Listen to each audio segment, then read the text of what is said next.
Now we see operation on set.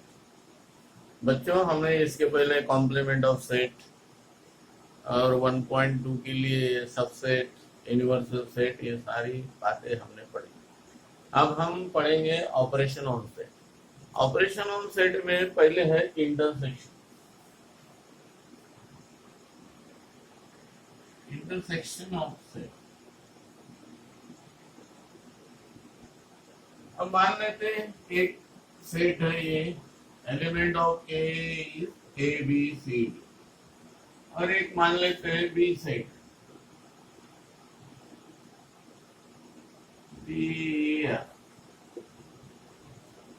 तो इसका क्या कहना है, if A and B are two sets then common elements of both set is the intersection of that set. Common element अब intersection को symbolically ऐसा लिखते हैं और इसे पढ़ा जाता है set A intersection set B equal to common element यानी दोनों में रहने वाले एलिमेंट, कौन है दोनों में, डी।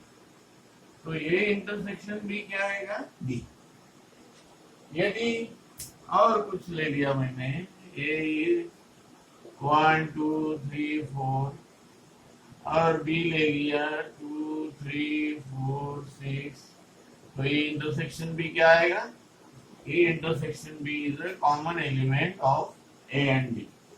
कॉमन एलिमेंट क्या, 2 is here, 3 is here, 2 3 4 are the elements in both set, therefore A intersection B, set A intersection set B is 2 3 4। तो समझ में आया बच्चों, इंटरसेक्शन किसे कहते हैं, the common elements of both sets, it is a set made by common element of two sets। अब और इसे A and B are two sets, then the common element of A and B is the set A intersection set B। किताब में दिए definition, इसको ऐसा भी लिख सकते हैं हम, A intersection B is a set builder form में, X belongs to A and X belongs to B, X belongs to B means a set A intersection set B is set of all X such that X belongs to A and X belongs to B। यानी X element जो है A में भी होना और B में भी होना। ये और दूसरा आता है यूनियन और इसमें क्या फर्क है, यहाँ और आएगा, एंड की जगह क्या आएगा, और, मीन्स ए यूनियन यानी all elements of A and B, it is a set of all elements of A and B. अब इसके बाद हम जब पढ़ेंगे यूनियन ऑफ सेट, ये हो गया इंटरसेक्शन में समझा ना, क्या है, कॉमन एलिमेंट से जो सेट बनता है उसे हम इंटरसेक्शन कहते हैं। हाँ, तो समझ में आया बच्चों, it is a set form by the common elements of two sets. एक ऐसा सेट होता है जो दो कॉमन एलिमेंट से बनता है, उसे हम क्या कहेंगे, इंटरसेक्शन।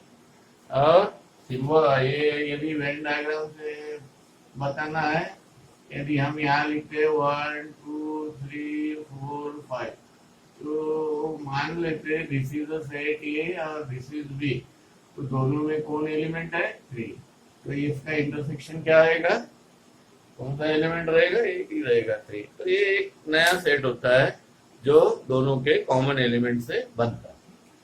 तो और अब देखेंगे हम ऑपरेशन में, पहला हो गया इंटरसेक्शन, अब हम देखेंगे union of set. Union of set, इसकी कुछ प्रॉपर्टी भी है, क्या है, पहले इंटरसेक्शन की प्रॉपर्टी देखेंगे। प्रॉपर्टी, ये intersection B equal to B intersection A, ये इंटरसेक्शन बी लो या बी इंटरसेक्शन ए लो, दोनों सेट कैसे आएंगे, सेम आएंगे। और A intersection B if A is a subset of B, यदि ये B का सबसेट है तो क्या आएगा? A इंटरसेक्शन B क्या आएगा?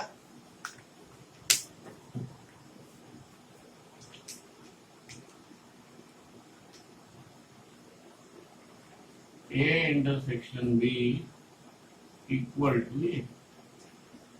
यदि A B का सबसेट है तो ये इंटरसेक्शन B क्या आएगा? ये आएगा। और A intersection B equal to B intersection A। और यदि एक सेट है और उसी का कॉम्प्लीमेंट, इसका यदि इंटरसेक्शन लेते हैं तो क्या आएगा? Null set, five empty set. क्यों? क्योंकि इसमें कॉमन कोई रहेगा ही नहीं। ये और ये डैश यानी ये एंड ये कॉम्प्लीमेंट क्या रहते हैं? दोनों अलग अलग एलिमेंट्स वाले सेट रहते हैं। जब दोनों सेट्स अलग अलग एलिमेंट वाले हैं तो वहां कॉमन क्या रहेगा? कुछ भी नहीं रहेगा। तो कोई भी सेट उसका कॉम्प्लीमेंट, कोई भी सेट का कॉम्प्लीमेंट और उसका इंटरसेक्शन एम्प्टी सेट होता है। और ये इंटरसेक्शन ये इंटरसेक्शन कोई भी एक सेट लिया और उसी का इंटरसेक्शन लिया तो वो वही सेट बनता है। सेल्फ वही सेट बनता है। कोई भी सेट और खुद का इंटरसेक्शन करो तो हमें जो सेट मिलता है वो वही सेट मिलता है। तो ये हो गई प्रॉपर्टीज काय की? इंटरसेक्शन की। अब हम देखेंगे यूनियन ऑफ सेट।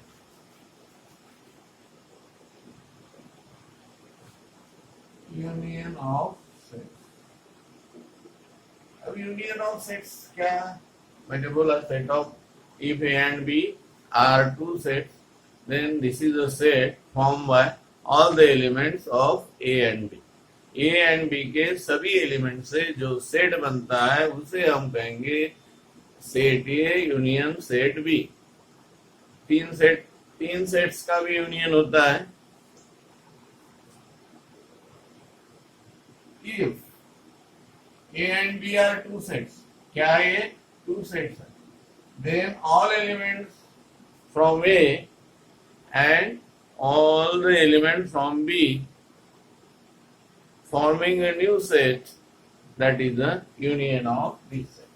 इसको सीधा यू, हमने इंटरसेक्शन कैसा लिखा था? ऐसा लिखा था, उल्टा यू।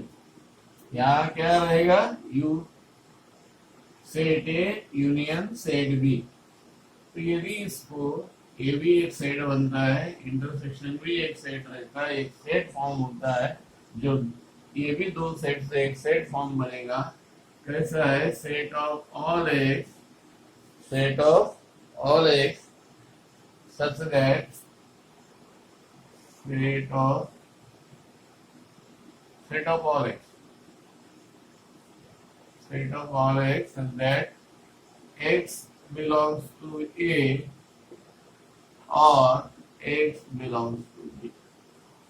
अब हमने ऐसा ही सेट बिल्डर फॉर्म में इंटरसेक्शन सेट को भी लिखे। वहां क्या लिखा था? यहाँ एंड, यानी ए में भी होना और बी में भी होना। लेकिन यहाँ वैसा नहीं है। ये यूनियन बी ऐसा सेट, वो एलिमेंट ए में होना चाहिए या बी में होना चाहिए, किसी भी एक सेट में होना चाहिए। लेकिन इंटरसेक्शन के लिए क्या रहता है? दोनों में होना चाहिए। यहाँ कैसा रहता है? कोई भी एक सेट में होना चाहिए। और लगाए यहाँ, और means x element it should be in A और बी, बी में रहे। मान लेते हैं आप हमारे पास ये इधर set of elements A B C D है और बी है C D E F G H, ऐसे दो सेट्स हैं। और बोला हमको कि ये यूनियन बी, तो क्या होगा? A B C D E, A B C D E एक सेट पूरा लिख लिया। अब सी डी ई आगे हमें मालूम है सेट, एक एलिमेंट दो बार नहीं लिखा जाता है सेट में, तो कौन बचा? F G. तो ये हो जाएगा union. Union of set mean all the element from A and B. तो this is our set, union of two sets. इसकी भी प्रॉपर्टीज है, प्रॉपर्टी देखेंगे। कोई भी सेट का यूनियन वो सेट ही बनता है। जैसा इंटरसेक्शन में होता है वैसा ही यूनियन में भी होता है।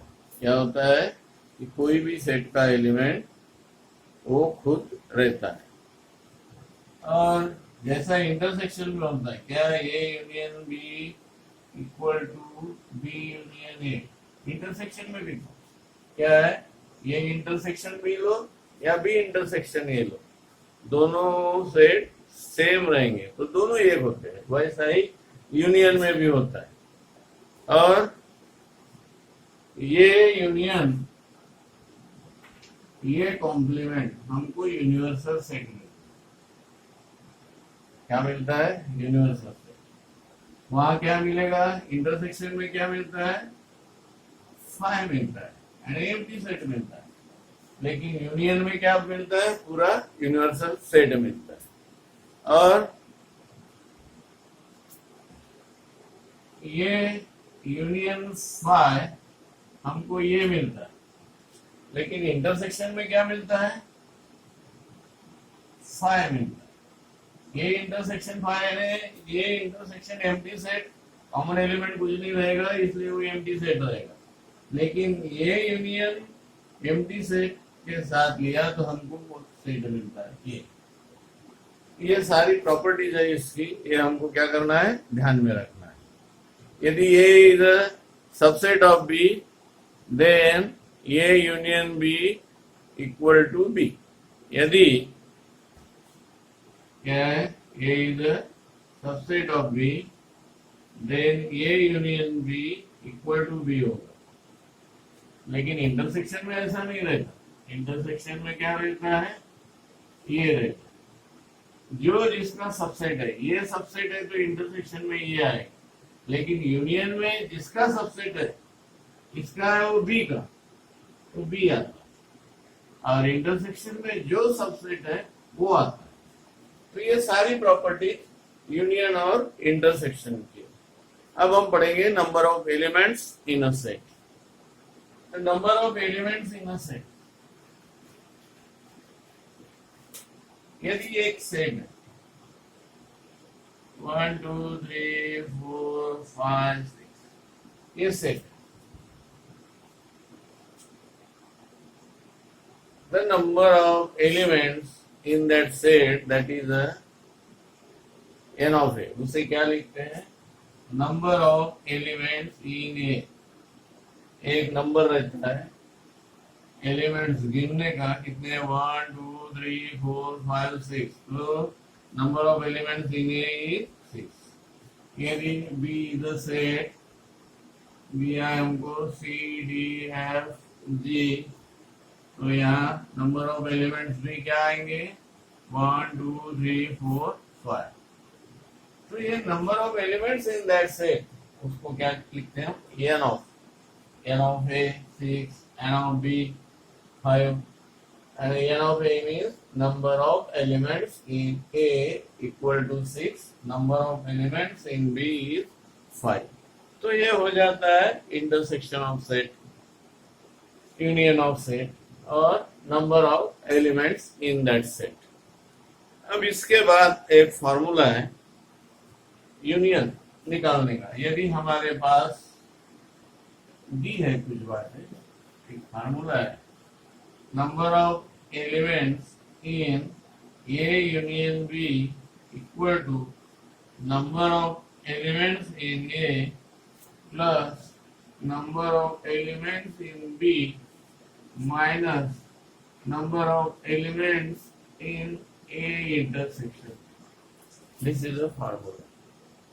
This formula is used in practice set 1.4. अब 1.4 में पहला प्रॉब्लम है, practice set 1.4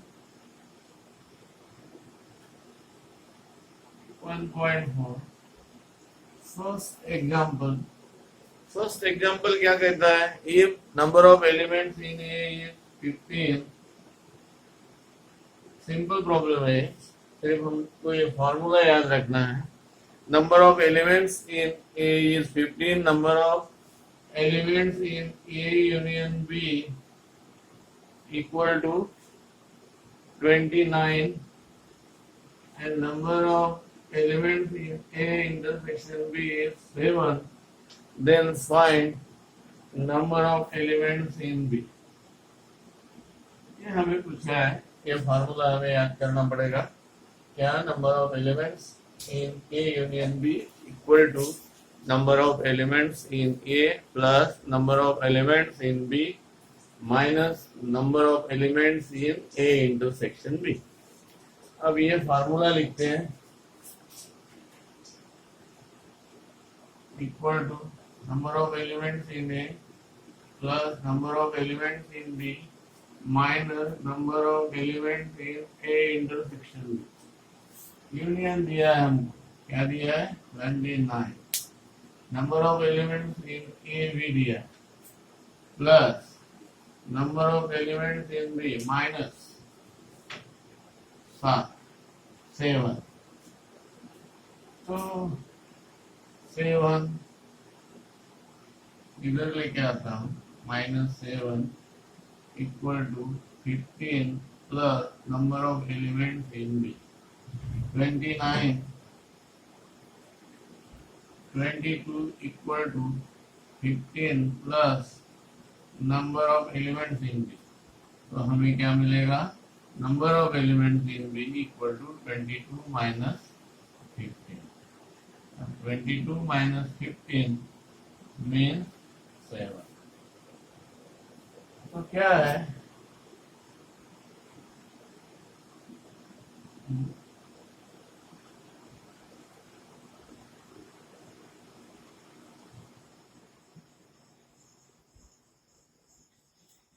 number of elements in A is, we have to find the number of elements in B. Sorry, ये 7 इधर आएगा तो क्या हो जाएगा, प्लस हो जाएगा, नेगेटिव है, इधर आने के बाद क्या हो जाएगा, positive, this become 36 and 36 minus 15 क्या आएगा, 36 माइनस 15, तो एड ऑफ बी हमें मिलेगा, क्या मिलेगा 21, तो 21 प्लस 15 माइनस 7, तो हमें मिलता है क्या 29, तो ये फार्मूला हमको इस्तेमाल करना है। अब ऐसे ही कुछ वर्ड प्रॉब्लम है इसमें, प्रैक्टिस सेट 1.4 में, 1.4 के प्रैक्टिस सेट के दूसरा प्रॉब्लम करते हैं हम। अन हॉस्टल देयर आर 125 स्टूडेंट्स, एक हॉस्टल है, अब वहां कितने स्टूडेंट्स हैं, 125 स्टूडेंट्स, और out of which 80 drink tea, 60 drink coffee and 20 drink tea and coffee both, यानी इंटरसेक्शन हो गए, यानी कॉमन टी और कॉफी वाले कितने हैं, 20 है, coffee and both, find the number of students who do not drink T और कॉफी। अब क्या है, हॉस्टल में स्टूडेंट्स हैं 125, यानी यूनिवर्सल सेट हो जाएगा, क्या हो जाएगा, total student, that is the universal set. तो number of elements in U is the क्या है, टोटल स्टूडेंट्स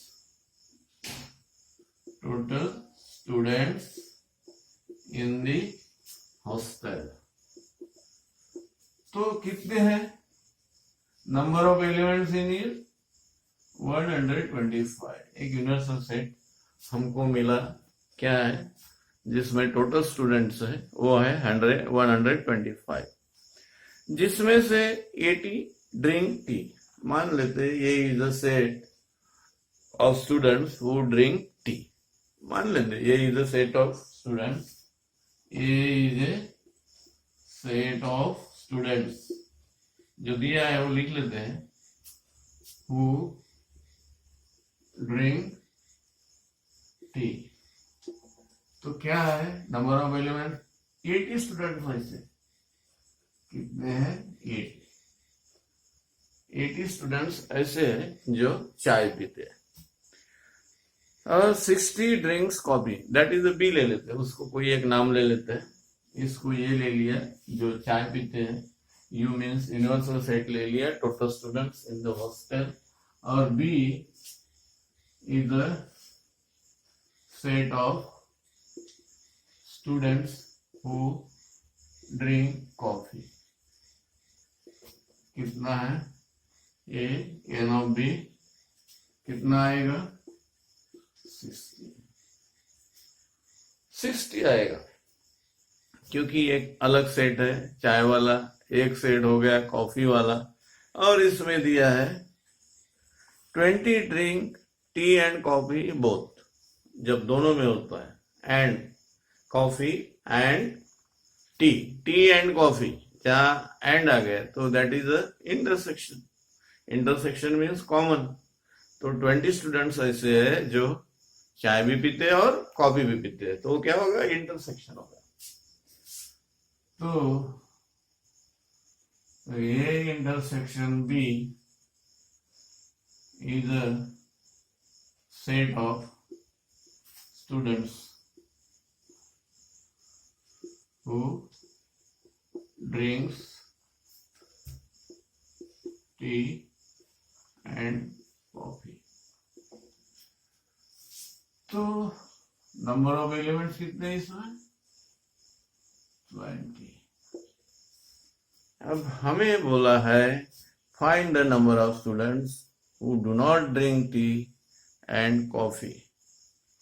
अब ये तो हो गए चाय वाले, ये हो गए कॉफी वाले, ये हो गए दोनों वाले। जो कुछ भी नहीं पीता वो क्या रहेगा, कौन रहेगा वो, number of elements in U minus number of elements in A union B. यानी हमको क्या माइनस करना पड़ेगा, यूनिवर्सल सेट से, यानी टोटल स्टूडेंट से ये यूनियन बी निकालना पड़ेगा। सिंपल क्वेश्चन है, तो फार्मूला ही लगेगा हमारा, क्या है, number of elements in A union B equal to N of A plus N of B minus N of A intersection B. अब इसमें वैल्यूज पुटअप करते हैं, तो क्या है, नंबर ऑफ एलिमेंट्स इज 80 प्लस 60 माइनस 20। The number of elements A union B is 140 minus 20, यानी कितने आ गए, Therefore ये सब्ट्रैक्ट करना पड़ेगा, कैसे, number of elements in universal set से। तो सिर्फ 5 बच्चे हैं जो कुछ भी नहीं लेते, who do not drink tea और कॉफी, जो चाय भी नहीं पीते और कॉफी भी नहीं पीते, वो कितने रहेंगे, 125 minus 120। Therefore students who do not drink tea or coffee equal to क्या आएगा, number of elements in U minus number of elements in A union B. क्या है, 125 माइनस 120 इक्वल टू 5 स्टूडेंट्स। तो 5 स्टूडेंट्स ऐसे हैं जो चाय भी नहीं पीते और कॉफी भी नहीं पीते। अब इसके बाद के जो प्रॉब्लम्स है वो हम अगले वीडियो में करेंगे। तो हमने क्या पढ़ा, इंटरसेक्शन और इंटरसेक्शन की प्रॉपर्टीज, बाद में यूनियन ऑफ सेट और यूनियन की प्रॉपर्टी। इंटरसेक्शन में क्या, कॉमन एलिमेंट, और कॉमन एलिमेंट से जो सेट बनेगा, और यूनियन क्या, जो यदि दो सेट का यूनियन करना है तो दोनों सेट मिला के जो एलिमेंट आएंगे that is the union of that set. यदि तीन सेट का यूनियन बनाना है तो तीनों सेट के सभी एलिमेंट से जो सेट बनेगा दैट इज तीनों सेट का यूनियन कहलाएगा। तो ये हो गए। और नंबर ऑफ एलिमेंट्स को हम लिखते हैं n of A number of elements in A. और इसके ऊपर हमने दो प्रॉब्लम्स देखे, सामने के प्रॉब्लम्स, इसके बाद वाले प्रॉब्लम्स 1.4 के ट्राई करो। और नेक्स्ट वाले जो हार्ड वाले जो प्रॉब्लम है अपन अगले वीडियो में देखेंगे। ठीक है बच्चों।